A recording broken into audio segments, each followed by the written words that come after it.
India versus England. Since September 2013, in my head and in my life, I learned two languages, my mother tongue Bengali and English, since the age of 3. And I'm most comfortable when I'm using both these languages to communicate. But as soon as it comes to using just one language to do it all, it becomes a bit challenging. I start grappling for words to describe even the mundane of things. But so in the initial days when I came to the UK, that was the time when I had to really persevere in my mind and find these words that would fully describe what I was feeling, what I was thinking. I used to find that really hard.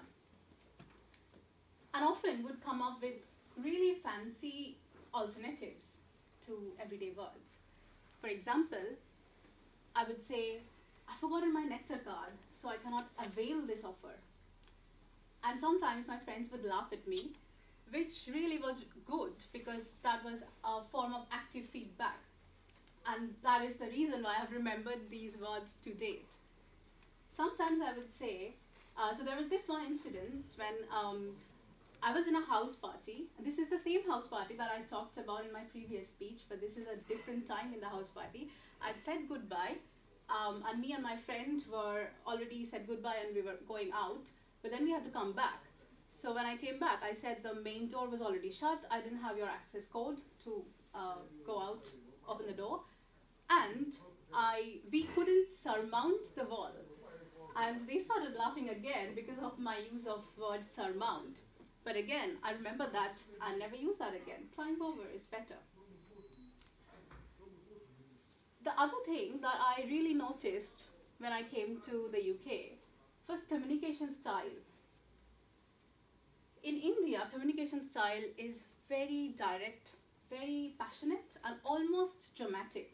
So much so that after I had Skype conversations with my housemates would actually be concerned and ask me how I was because they thought I had a massive fallout with my family. Sometimes Indians tend to, sorry, did I say I was from India? Probably not, but in any case.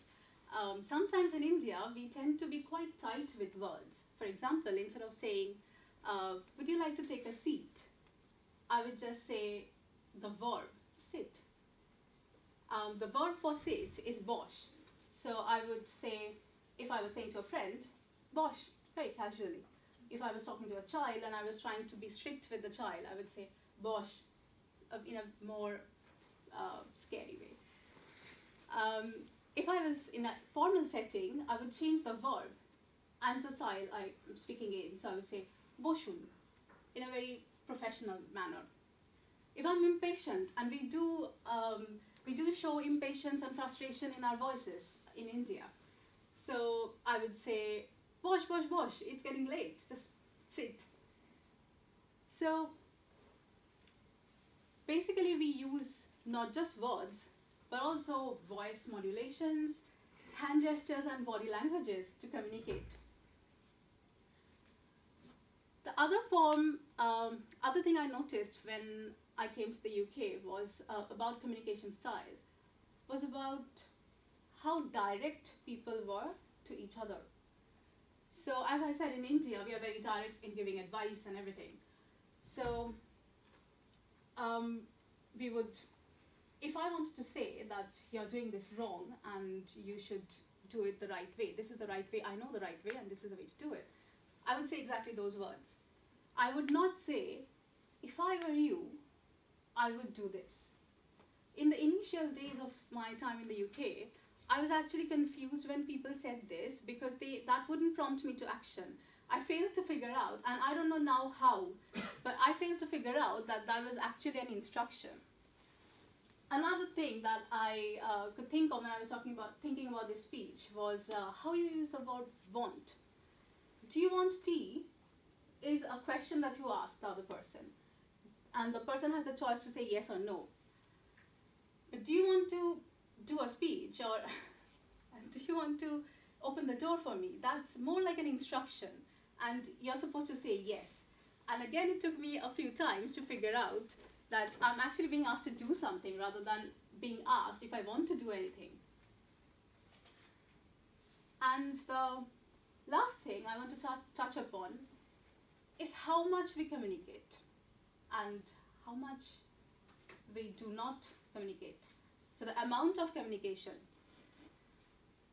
Last year, I went to India with my fiance, who is English. On the way from the airport to my home, my dad was driving us back, and I was pointing out some places that I've been to before, places that mean something to me. When we reach home, I hear my dad saying very loudly, obviously, to everyone, like, she has changed so much, she talks so much. It almost gives me a headache. And I was a bit shocked because by then, this was like a reverse culture shock for me, going back to India and hearing this, and that really reminded me how important it is, at least for me, to strike the right balance between India and England. In India, people talk when they want to talk, and quite literally, so they can talk when you haven't finished. They can finish your sentence, they can interrupt you. Literally, they talk when they want to talk, but the good thing is they don't do it as often as people here. So they are quite comfortable in sharing silence with each other.